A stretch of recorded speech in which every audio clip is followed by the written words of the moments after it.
નમસ્કાર દર્શક મિત્રો, આપ જોઈ રહ્યા છો the times of Mahisagar news. સંતરામપુરના સંત વિસ્તારમાં પાલિકા દ્વારા બનાવવામાં આવેલ નાના માસૂમ બાળકોનો બગીચામાં અડધા સામાનની થઈ ચોરી।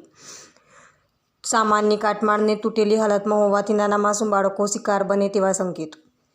તંત્ર સત્વરે કામ કરાવે તેવી લોકમાંગ। સૂત્રો દ્વારા મળતી માહિતી મુજબ સંતરામપુર નગરના સંત વિસ્તારમાં સંતરામપુર નગરપાલિકા દ્વારા બનાવવામાં આવેલ સંત વિસ્તારમાં બગીચો થોડા સમય અગાઉ બનાવવામાં આવેલ હતો, જે હાલ 6 એપ્રિલ 2024ના રોજ ઘટના સ્થળે આ નાના માસૂમ બાળકો માટે બનેલ બગીચો તથા રમવા માટે મૂકેલ સામાનો પણ અડધો જોવા મળેલ છે, જેમાં અડધો સામાન તૂટી જતાં કોઈ ચોર ઈસમોના ઘટના સ્થળેથી ઉઠાવી ફરાર થઈ ગયેલ છે, જેમાં બગીચામાં નાના માસૂમ બાળકોનો રમવાનો સામાન તૂટી જતાં કોણ ચોરી કરી લઈ ગયેલ છે તે બાબતે સંતરામપુર નગરપાલિકા તંત્ર તથા જિલ્લાનું ઉચ્ચ વહીવટીતંત્ર દ્વારા તપાસ હાથ ધરી ગુનેગારો સામે કાયદેસરની કાર્યવાહી હાથ ધરવામાં આવે તેવી લોકમાંગ ઉઠવા પામી છે। તેમજ આ સંતરામપુર નગરપાલિકા દ્વારા બનાવવામાં આવેલ સંત બગીચામાં નાના માસૂમ બાળકો માટેના સામાનો તૂટેલી હાલતમાં તથા કાટમાળ હાલતમાં પણ ઘટના સ્થળે જોવા મળ્યા છે,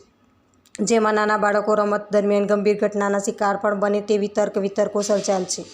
જેથી સંતરામપુર પાલિકાના સત્તાધીશો તથા જિલ્લાનું ઉચ્ચ વહીવટીતંત્ર દ્વારા આ બગીચાની તાત્કાલિક વિઝિટ કરી મૂકવામાં આવેલ સામાન ચોરી થયેલની તપાસ કરે અને આ ઘટના સ્થળે રહેલ સામાન કાટમાળને તૂટી ગયેલ સાધનો